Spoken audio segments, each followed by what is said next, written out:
I picked her up and had her just like dangling off the ground, and she just pissed herself, said my name, and then that was it. And it took me a half an hour to kill her.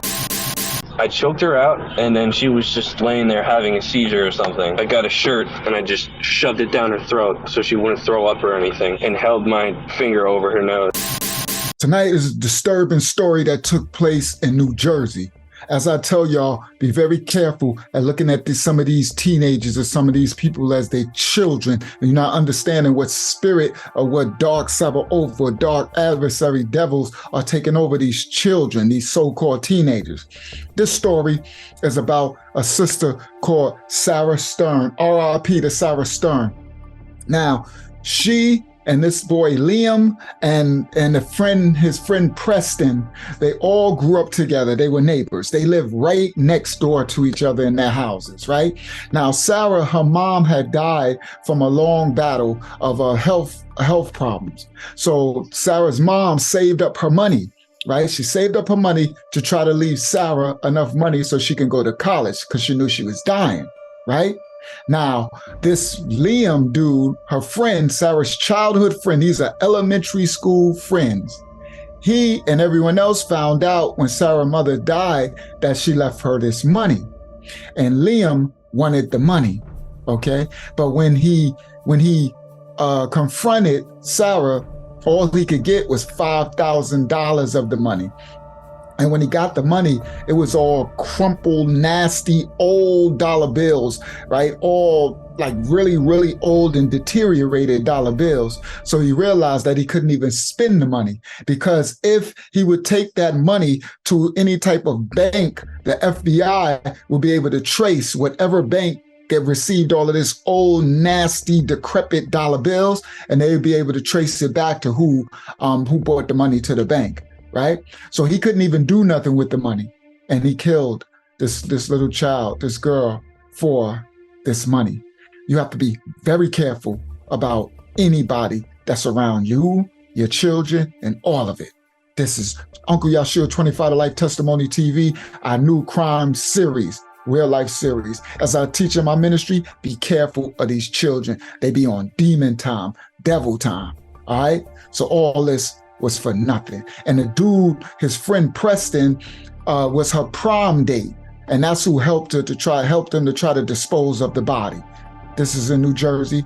Let's get started with this disgusting video. Here we go. Yeah, I got the FBI on my ass, dude. You can't blame me for doing this, right? I gotta feel you up real quick. No disrespect, okay? I choke her out, drag her. My biggest problem was the dog, and her dog laid there and watched as I killed her. I picked her up and had her just like dangling off the ground, and she just pissed herself, said my name, and then that was it. And it took me a half an hour to kill her. I thought I was gonna be able to choke her out and have her out in like a couple minutes.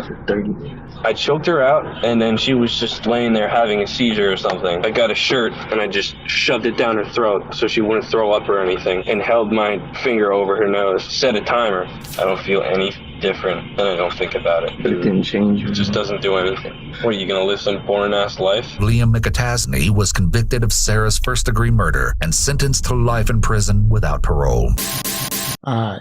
Liam McNasty. That's what I'm going to call his name. Now, what I want y'all to understand, I'm going to break this down.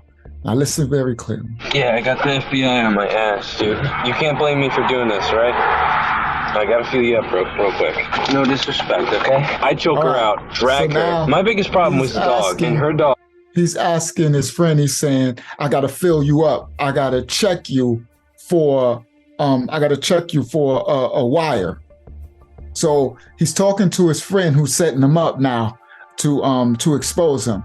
Now he's checking his friend for a wire, but he's not smart enough to realize that the dude is filming him from a device in the car. He's being filmed from a camera in the car, but he's thinking the only way that he can to have a bug is to have the wire on the person, right? All right, so that's the context of why he's like, I got to do this. I got to fill you up real quick, checking to see if he has a wire. All right. Yeah, I got the FBI on my ass, dude. You can't blame me for doing this, right? I gotta feel you up real quick.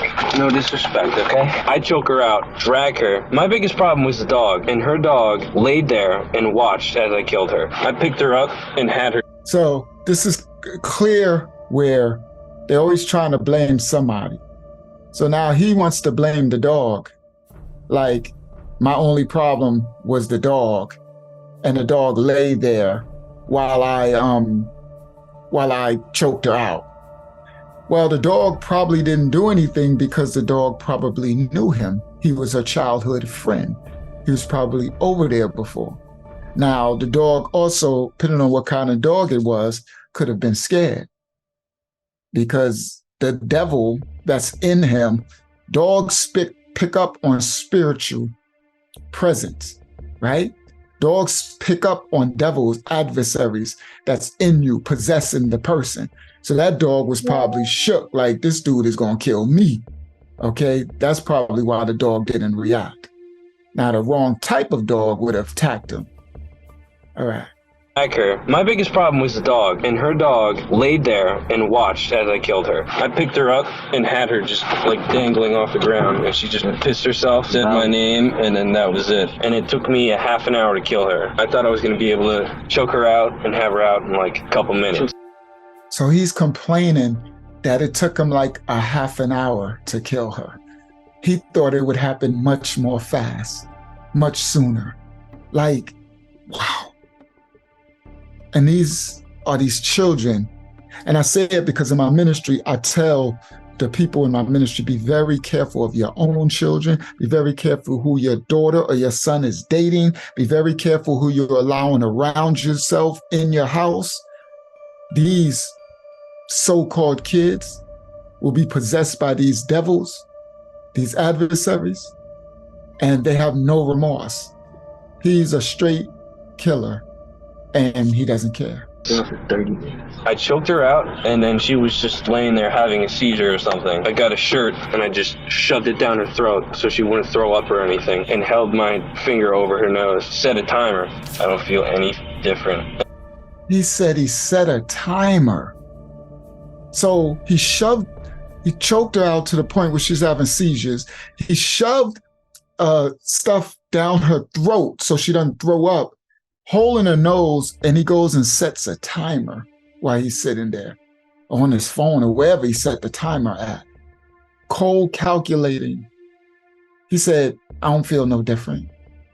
And I don't think about it. Wow. I don't think about it. It didn't change. It just doesn't do anything. What, are you going to live some boring-ass life? Liam. You see?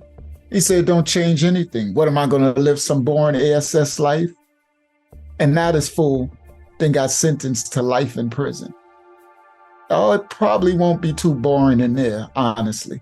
Because I know a lot of people, this is the unfortunate reality about a situation like this. A lot of people would want him to really suffer in prison and, get some type of justice, some type of prison justice where the inmates will do something. But more than likely, this dude is probably going to join an Aryan Nation type of skinhead type of group and become a killer against another nationality, so-called blacks or Hispanics or whatever. And it's very unfortunate. But I know a lot of us want some type of spiritual justice.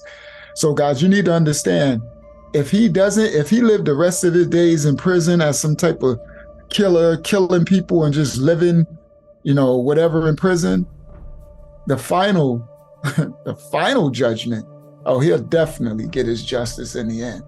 For those who believe in any type of higher power, he'll get a justice at the end. Liam McNasty, that's what I'm gonna call his name, was convicted of the Sarah Stearns murder. R.I.P. to Sarah Stern. McAtasney was convicted of Sarah's first-degree murder and sentenced to life in prison without parole. Yeah, I got. So, the moral of the story, Be very careful who you have around you. Be very careful who you have around your children. Be very careful who you invite into your life. I'll be doing much more of these stories, and I'll be breaking down and understand that this is spiritual warfare, and there are devils. These children be on demon time, and there's adversaries be taking over these people's bodies, and they will kill their parents. They will kill their friends. They will kill you. They will do anything. So you keep your head on your swivel. You keep your spiritual discernment up and on go and on fleek. And I will be bringing you the true testimonies.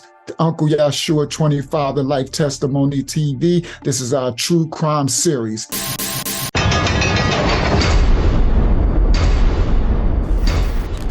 This is 25 to Life with Uncle Yahshua. You wanna know why they call me Lucky Lucha? They call me Lucha cause I like to tuck that choochie. All the time on the grind getting that doochie. This is a little story on 25 to Life with Uncle Yahshua. Like and subscribe for more incredible stories every week. Police are on the scene of a triple homicide on Long Island. It happened overnight at a home in Hempstead. I'm from Hempstead, Parkside, the ghetto, the dog side, strong, the wrong, they think I'm supposed to run.